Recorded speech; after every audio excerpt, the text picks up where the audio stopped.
وسيد البهير وسراج المنير وكوكب الدري وصاحب الوقار والسكينة المدفون بأرض المدينة الرسول المسدد والمصطفى الأمجد والمحمود الأحمد صلوات اللهم صل على محمد وآل محمد وعجل فرجهم وإنا نحن نزلنا ذکر وَإِنَّا لَهُ حافظون.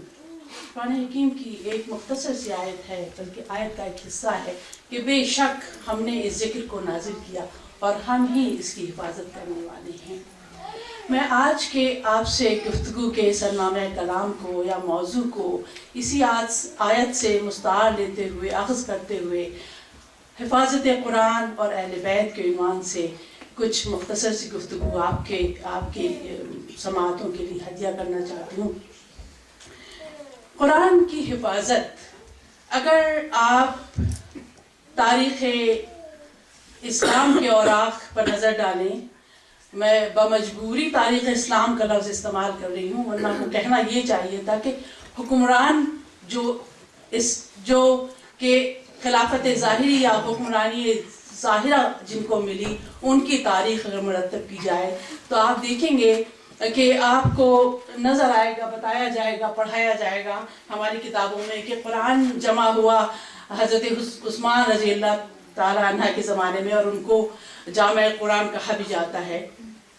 ایک روایت یہ ہے، اس کے علاوہ بے تحاشا روایات ایسی ہیں کہ یہ کوششیں، یہ صحیح مشکور پہلی خلافت جناب ابوبکر رضی اللہ تعالیٰ عنہ کے زمانے سے شروع ہو گئی تھی، اور حضرت عمر رضی اللہ تعالیٰ عنہ کے زمانے میں بھی کچھ کوششیں کی گئی، لیکن کچھ ایسی اتنی کوششیں برابر نہ ہو سکیں، اور حضرت عثمان کے زمانے میں قرآن جمع ہوا. یہ میں ظاہرہ تاریخ کی بات کر رہی ہوں، اس کی توثیق، اس کی verification is yet to be done. تو بہرحال یہ آپ کو تاریخ کے اوراق میں نظر آئے گا. اب ذرا نظر ڈالیے کہ یہ کار ثقل، یہ کار عظیم، یہ کار خیر اگر دیکھا جائے کہ قرآن کا جمع کرنا اخلاقی اور منصبی ذمہ داری کس کی بنتی ہے، اور کس نے اس کار عظیم کو، اس ثقل عظیم کو انجام فرمایا. اگر آپ دیکھیے تو قرآن کی جو آیت میں نے ابھی آپ کے سامنے تلاوت کرنے کا شرف حاصل کیا کہ بے شک ہم ہی قرآن کے نازل کرنے والے ہیں اور ہم ہی اس کی حفاظت کرنے والے ہیں. اس سے صاف واشگاف الفاظ میں ظاہر ہوتا ہے کہ خدا اس کی حفاظت اور اس کے نزول دونوں کا ذمہ دار اپنے آپ کو سمجھتا ہے، اور اس نے اس حفاظت کا ذمہ خود لیا ہے. لہٰذا اگر کوئی قرآن کی حفاظت کرنے کا اہل ہے تو وہ ختمی مرتبت یا آپ کے مقرر کردہ نائبین میں سے اور کوئی نہیں ہو سکتا. ایک مرتبہ سمجھیں.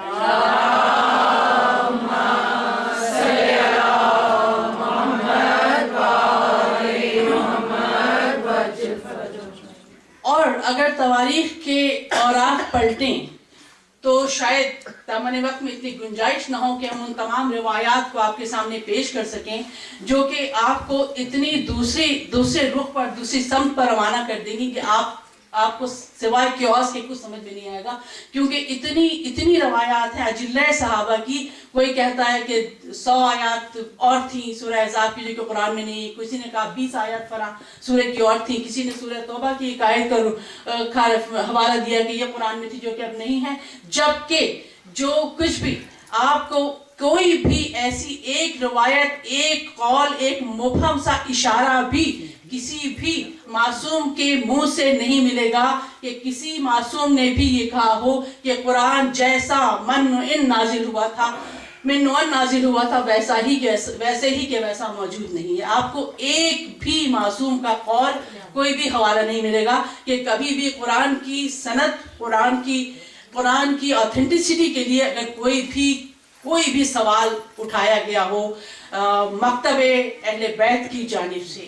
تو جہاں اتنا تردد کیا گیا اس وحی الہی کو محفوظ رکھنے کے لیے کہ آپ علیہ السلام نے اپنی جان کی پرواہ نہیں کی، اپنے بچوں کی جانوں کی پرواہ نہیں کی، اپنی ظاہرہ اہانت کی پرواہ نہیں کی، لیکن قرآن کو انٹیکٹ رکھا. قرآن کی طرف کسی کی نظر نہیں اٹھنی تھی. ورنہ آپ سوچ سکتے ہیں کہ جس خانوادے نے قرآن کے صرف ایک غلط انٹرپریشن کے لیے صرف ایک صرف غلط کرتے ہوئے دیکھا تو اپنی جان نشاور کر دی. وہ قرآن میں تحریف ہوتے دیکھتے اور خاموش رہتے. زمانے نے ایک کربلا دیکھی ہے. اگر قرآن کی حفاظت پر حرف آتا تو زمانہ دیکھتا کہ 12 کربلا برپا ہوتی، جب بھی اہل بیت پیچھے ہٹنے والے نہیں تھے. یہ قرآن کی حفاظت کا ذمہ اہل بیت نے اتنی سنجیدگی سے لیا تھا کہ اپنی جانوں کے ساتھ اس کی حفاظت فرمائیے. اور کیوں نہ فرماتے؟ آپ کے سامنے حدیث، سارے فرقے اسلام کے مانتے ہیں حدیث ثقلین کو، اور آپ نے فرمایا، ختمی مرتبہ نے جاتے وقت فرمایا کہ میں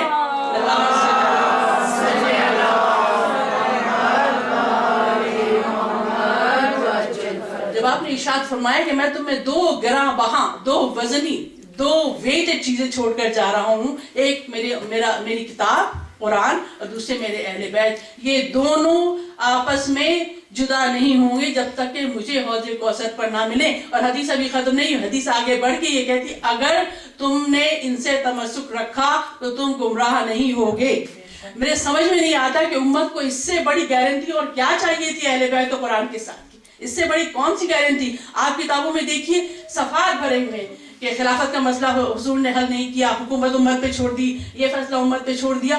جو ختمی مرتبہ جس پر تمام بزرگی ختم ہو، جس پہ شرف ختم ہو گئے، جو خاتم الانبیاء ہو، جو انبیاء کا سردار ہو، جس کے لیے اگر آپ کو 2 لفظوں میں جس کی مدح کرنی ہو، جس کا عرفان حاصل ہو آپ کو، تو آپ زیادہ سے زیادہ یہی کہہ سکتے ہیں کہ بعد از خدا بزرگ تو یہ قصہ مختصر، بعد از خدا بزرگ تو یہ قصہ مختصر.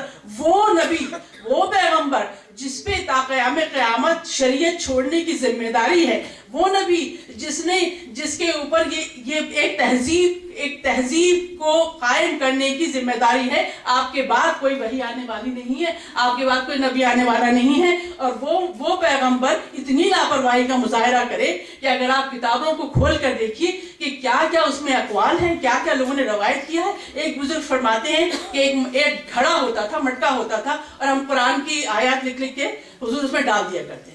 بعد میں ہم نے اس میں سے نکال کے قرآن جمع کیا.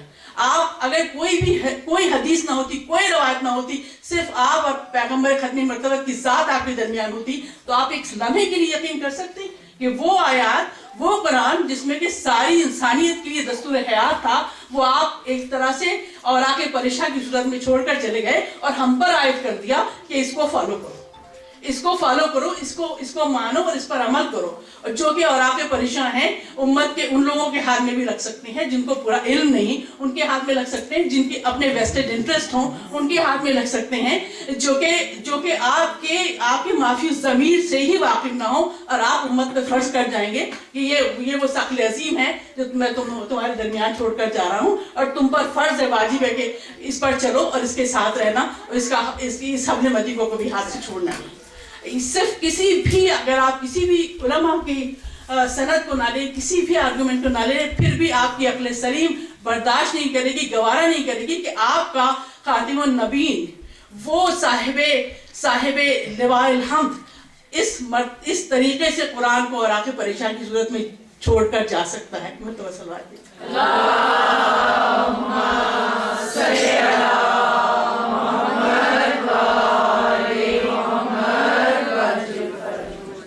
جہاں تک اہل بیت کی حق کے اس پیغام حق کو محفوظ کرنے کا سوال ہے تو ایک چھوٹی سی مثال آپ کے سامنے، ایک چھوٹا سا واقعہ آپ کے سامنے پیش کروں تو آپ کو معلوم ہوگا کہ ختمی مرتبت اور آپ کے تمام ائمہ جو کہ آپ کے بعد نائبین حق تھے کس طرح سے ایک ایک لفظ کی حفاظت فرماتے تھے.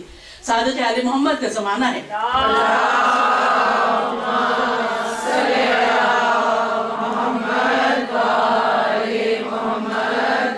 آپ تشریف فرما ہیں کہ آپ کے کچھ محب، آپ کے دوست، کچھ آپ کے ماننے والے آپ کے پاس تشریف لاتے ہیں اور فرماتے ہیں کہ اے مولا، ہم آپ کے متعلق ان لوگوں سے فضائل سن کر آ رہے ہیں اور سنتے رہتے ہیں جو کہ ہمارے دوست نہیں ہیں، ہمارے گروہ سے نہیں ہیں، لیکن وہ آپ کے ایسے ایسے فضائل بیان کر رہے تھے کہ ہماری طبیعت خوش ہو گئی، ہمیں بہت سرور ہوا، ہمیں بڑی شادمانی محسوس ہوئی. اور ہم آپ سے یہ پوچھنا چاہتے ہیں کہ اگر ہمیں آپ کے فضائل آپ کے غیر سے ملیں تو کیا ہم قبول کر لیں، کیا ہم اس پر یقین کر لیں؟ آپ نے فرمایا کہ تمہیں ہم اپنے متعلق اپنی عرفان اور اپنی پہچان، اپنے فضائل کے بارے میں جو کچھ خود بتاتے ہیں کیا وہ تمہارے لیے کافی نہیں ہے؟ جو ہم تم خود بتایا کرتے ہیں اپنے اور ختمی مرتبت کے بارے میں کیا وہ تمہارے لیے کافی نہیں ہے؟ کہ بے شک کافی ہے. آپ نے کہا پھر تمہیں ہمارے فضائل کسی غیر سے لینے کی ضرورت کیا ہے؟ وہ پوچھتے ہیں کہ آپ یہ فرمائیے کہ اس میں ہمیں کیا نقصان ہو سکتا ہے، کیا حرج ہے؟ آپ نے فرمایا ممکن ہے یہ جو لوگ تمہیں ہمارے فضائل بتا رہے ہیں، ممکن ہے کہ وہ فضائل بتانے میں وہ کیونکہ وہ توثیقی نہیں ہے، وہ صحیح سند نہیں ہے، لہٰذا ہو سکتا ہے وہ ہمارے فضائل تمہیں بتائیں کسی اور امام کی یا نبی کی یا کسی بھی اور اہل بیت کے رکن کی، اس سے اہانت ہو یا اس طرح سے ظلم ہو جاتا ہے. اگر ظلم کی ڈیفینیشن عربی میں کیا صحیح میں کیا ہے؟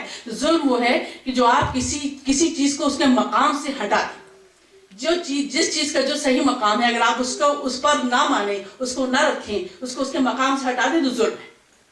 عدل کے عین خلاف ہے کہ آپ کسی بھی چیز کو، چاہے وہ مادی ہو، چاہے اخلاقی ہو، چاہے نظریاتی ہو، اگر آپ کسی چیز کو اس کے جائز مقام سے سرے منہ بھی ہٹا دیں تو وہ ظلم ہو جاتا ہے.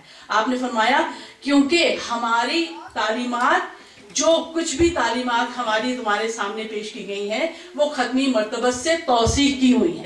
ہمیں جو کچھ ملا ہے سینہ بسینہ ملا ہے، اس میں ایک لفظ، ایک حرف، ایک اعراب، ایک زبر زیر پیش کی، کوئی ترمیم اور اس میں کوئی تحریف نہیں ہے. لہٰذا جو ہم تمہیں دیں وہ ایسا ہی کہ ایسا اس کو لے لو اور اس کو آگے تبلیغ کرو، لیکن ہمارے غیر سے کوئی روایت لینے کی ضرورت نہیں ہے. آپ نے ملاحظہ فرمایا کہ کتنی دیدہ ریزی سے اور کتنی احتیاط سے یہ کلام پاک اور یہ تمام اقوال محترم ہم تک منتقل کیے گئے ہیں. ایک اور واقعہ ہے کہ امام ابو حنیفہ آپ کی خدمت میں تشریف لائے، انہی چھٹے امام کا ہی واقعہ ہے. آپ نے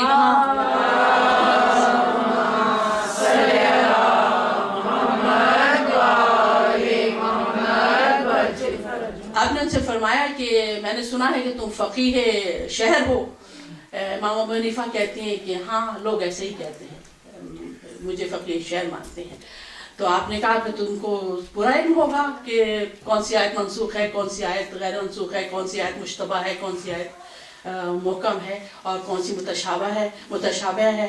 آپ کہتے ہیں یقیناً. تو امام جعفر صادق علیہ السلام فرماتے ہیں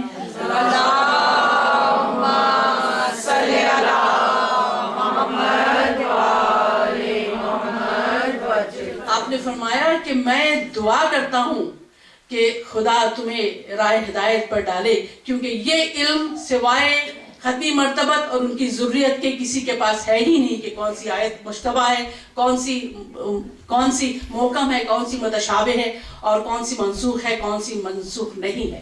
اتنا آپ نے واضح بتایا امام ابو حنیفہ کو. اور آپ کے سامنے ہے کہ سب سے بڑا سیگمنٹ جو اہل اسلام کا ہے وہ حنفی ہے، اور یہ امام ابو حنیفہ، اور آپ نے یہ بھی فرمایا کہ کسی تمہارے پاس رسول کی طرف سے کوئی نص، کوئی سند نہیں ہے، کوئی نص، کوئی سند نہیں ہے کہ تم آیات کو انٹرپریٹ کرو، آیات کے معنی و مفہوم نکال کے لوگوں کو بتاؤ. اور یہ فیکٹ ہے، کیونکہ اگر یہ تو وہ خود بھی نہیں کہہ سکتے کہ میرے پاس کوئی سند ہے، لوگوں نے بنا دیا، لوگوں نے سمجھا کہ ان کو فقہ کا علم ہے اور ان کو امام بنا دیا. لیکن اگر آپ دیکھیے کسی بھی ان کی اپنی کتابوں میں آپ کو کہیں بھی کوئی کلیم ہی نہیں کر سکتا، کوئی دعویٰ ہی نہیں کر سکتا کہ ان کو کوئی نص، کوئی سند، کوئی سلسلہ، کوئی کنیکشن ختمی مرتبت سے ہے کہ ان کو اس بات کی آتھینٹیکیٹ کرتا ہے کہ وہ حدیث اور فقہ میں اپنے حکم لگائیں اور امت ان کی اطاعت کی پابند ہو.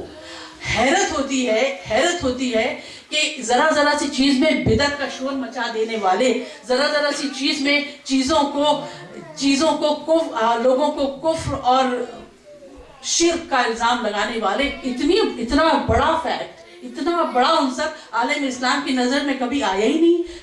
کبھی لوگوں کی ضمیر پر یہ بوجھ نہیں ہوا کہ جن کو ہم امام مانتے ہیں، جن کے کہنے سے ہم رکوع سجود کرتے ہیں، جن کے کہنے سے ہم روزے کے اوقات مقرر کرتے ہیں، ان کی سند کیا ہے، ان کی آتھینٹسٹی کیا ہے ختمی مرتبت کے حوالے سے.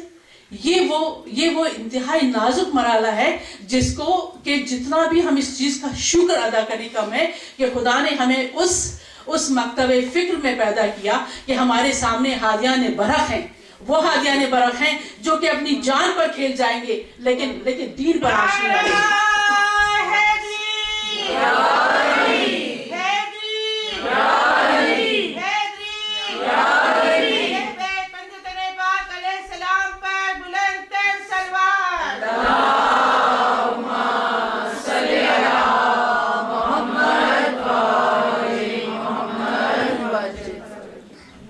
انتظام بے وجہ نہیں تھا، انتظام بغیر عقلی دلیل کے نہیں تھا، اس لیے کہ قرآن کو اگر آپ دیکھیے، یہ قرآن وہ کتاب ہے جو کہ ہماری، آپ کی، ائمہ کی اور کسی کی بھی ظاہری عمر، تو ظاہر ہے جو دنیا میں آپ پیدا ہوئے اور آپ کا وصال ہوا، اس کے بعد وفات ہوئی، اس کے بعد تو آپ کی ظاہری عمر ہے، لیکن ائمہ اور انبیاء کے ساتھ کے پاس جو علم کا ماخذ ہے وہ ہماری نظروں سے اوجھل ہے، لیکن ان کی تخلیق حضرت آدم سے پہلے ہوئی ہو. تو اگر قرآن کو آپ یہ سمجھیں کہ یہ وہ ضابطہ حیات ہے جو کہ تا قیامت رہنا ہے، اور یہ وہ ضابطہ حیات ہے جس میں آدم اول سے لے کے آدم آخر تک اس کی حکمرانی کی زد میں ہے، اس کا پابند ہے، تو آپ کو ماننا پڑے گا کہ اس کے مفہوم دینے والے، اس کے معنی بتانے والے، اس کی تشریح کرنے والے بھی ایسے ہی ہوں جن کا علم اس قرآن کے ہم پلہ ہو، جن کی علم، جن کی فہم، جن کی عقل ایسی ہو کہ جس سے دوسرے عاجز ہوں. لہٰذا قرآن کے لیے یہ خاص طور پر یہ اہتمام کیا گیا کہ قرآن کے لیے تفسیر بالرائے کو انتہائی سختی سے منع کیا گیا ہے. تفسیر بالرائے آپ کر ہی نہیں سکتے. آپ کو تفسیر کرنی ہے تو آپ کو کسی نہ کسی ماخذ سے، کسی نہ کسی ریسورس سے، کسی نہ کسی سورس سے رجوع کرنا ہوگا. وہ سورس صحیح وہی ہے جو کہ ختمی مرتبت ہمیں اور آپ کو پہچانوا گئے. ورنہ اگر دیکھا جائے تو ایسا ہی محسوس ہوتا ہے کہ قرآن کو پڑھنے اور سمجھنے کے لیے، جیسا کہ ابھی آپ نے We were blessed actually، ہم لوگ بہت خوش قسمت ہیں کہ ابھی ڈاکٹر ہلال نقوی ہمارے درمیان تھے. انہوں نے اپنا مرثیہ الحمد سنایا، بہت سی خواتین نے سنا بھی ہوگا. ایک بند اس میں وہ پڑھتے ہیں، جو رمز تھے وہ کب میرے مفہوم سے کھلے. قرآن کی حوالے سے بات ہو رہی ہے. جو رمز تھے وہ کب میرے مفہوم سے کھلے، حوال کچھ حوالے معلوم سے کھلے. کچھ کا دیکھیے استعمال کتنا اچھا ہے کہ پارشلی تھوڑا سا ایک رمق ہے جو آپ تھوڑے بہت سمجھ سکتے ہیں.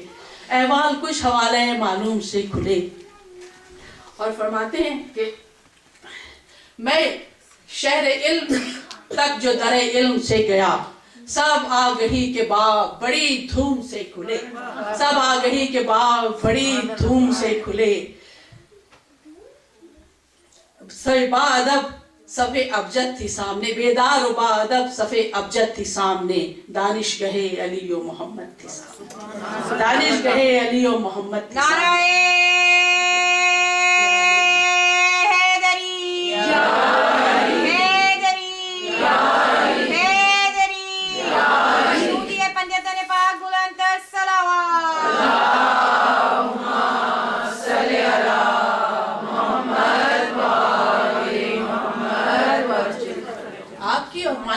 بیان نہیں ایسے ہی ہوتی ہے، کیونکہ قرآن میں اتنے اسرار و رموز، اتنا علم پنہا ہے کہ اس کے لیے سمجھنے کے لیے بھی وہی عقل چاہیے جس کی طرف خدا نے ہماری رجعت کی ہے، جس کی طرف خدا نے ہماری ہدایت کی ہے.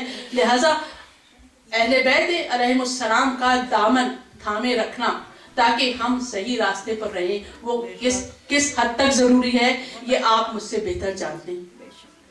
بہرحال ایک اور آیت ہے جس سے آپ کے پہ اس سے بھی زیادہ واضح ہو جائے گا کہ آیت میں خدا تعالیٰ فرماتا ہے وما علینا جمع و قرآن، یہ ہم پر ہے کہ ہم قرآن کو جمع کریں اور اس کو پڑھیں اور پڑھوائیں.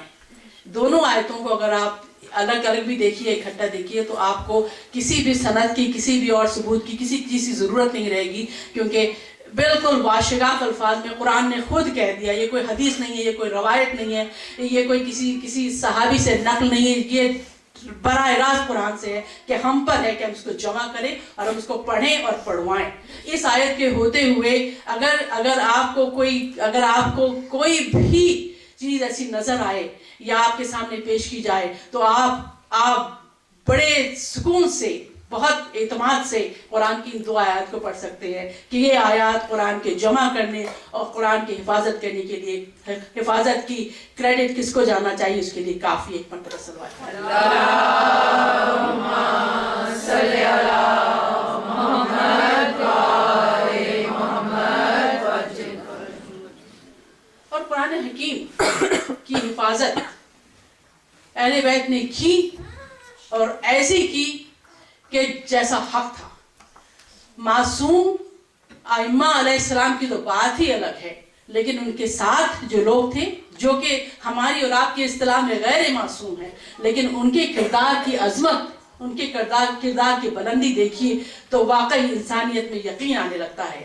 کیونکہ جب انسان دیکھتا ہے، جب ہم اور آپ دیکھتے ہیں کہ انسان کس حد تک گر سکتا ہے تو انسانیت پر یقین ڈاواڈول ہونے لگتا ہے، انسانیت پر یقین مشتبہ ہو جاتا ہے، ہل جاتا ہے. اس لیے کہ آپ دیکھتے ہیں کہ وہ بھی آدمی ہی کے پیکر میں تھے، انسان ہی کی شباہت میں تھے، جو کہ 6 مہینے کے اصغر تک کو قتل کر دیتے ہیں سوال آپ پر. اور ایک یہ انسان تھے کہ چاہے ادھر کی دنیا ادھر ہو جائے، پورے خاندان کو ہلاک کر دیا گیا، شہید کر دیا گیا. زندگی کی ایک رمق اہل بیت کے خاندان سے چھین لی گئی، لیکن اہل بیت نے قرآن کی نصرت کا اور قرآن کی حفاظت کا کام انجام دیا اور اس شان سے انجام دیا کہ کوئی آپ کا کچھ بگاڑ نہیں سکا. شاید آپ کو خیال ہو کہ اگر میں یہ کہوں کہ کوئی آپ کو کوئی نقصان نہیں پہنچا سکا، کچھ آپ کا اہل بیت کا کوئی بگاڑ نہیں سکا، تو یہ تاریخی طور پر غلط ہوگا، لیکن ہے ایسا ہی. اس لیے کہ جس چیز کو اہل بیت سے لوگوں نے چھینا، جس چیز کو ائمہ سے لوگوں نے چھینا، وہ آپ کی زندگی تھی. اور آپ سارے ائمہ، سارے معصومین اپنی زندگی کو تو خدا کی امانت سمجھتے ہی تھے، اور آپ ہر وقت، ہر موقع، ہر لحظہ شہید ہونے کے لیے بے چین تھے. لہٰذا اس شخص سے آپ زندگی لے لیں جو کہ خود اپنی زندگی وارنا چاہتا ہو، تو آپ نے تو اس کا کام آسان کر دیا. آپ نے اس سے کچھ نہیں لیا. اگر اہل بیت کی فضیلت کوئی چھین سکتا، اگر اہل بیت کی کوئی منزلت چھین سکتا، تو ہاں، میں آج ایک دقیقہ نہیں لگاتی یہ ماننے میں کہ ہاں لوگ کامیاب ہو گئے اور اہل بیت اور قرآن اور ختمی مرتبہ معاذ اللہ ناکام ہو گئے. لیکن ایسا نہیں ہوا. جتنے ان پر مصائب بڑھتے گئے، جتنے مصائب لوگوں نے ان کے اوپر ڈھائے، اتنی ان کی منزلت بڑھتی چلی گئی. ویسے ہی ان کا چہرہ مزید روشن ہوتا چلا گیا. یہ وہ ہستیاں تھیں جنہوں نے ہم پر یہ فرض عائد کیا. شاید میری دعا ہے اور سب سے پہلے اپنے لیے کہ ہمیں ان کی اتنی محنتوں کا، اتنی قربانیوں کا صلہ کم از کم ان کی ہدایت پر عمل کر کے دینے کی توفیق ہو، اور ہم اپنے بچوں تک یہ چیز پہنچا سکیں کہ یہ قرآن، یہ ہدایت، یہ منبع ہدایت جو ہم تک پہنچا ہے، اس میں کتنی اعلیٰ انسانی نسلوں کا خون شامل ہے کہ یہ ہم تک پیغام پہنچا ہے. لہٰذا اگر ہم اہل بیت کے مصائب پر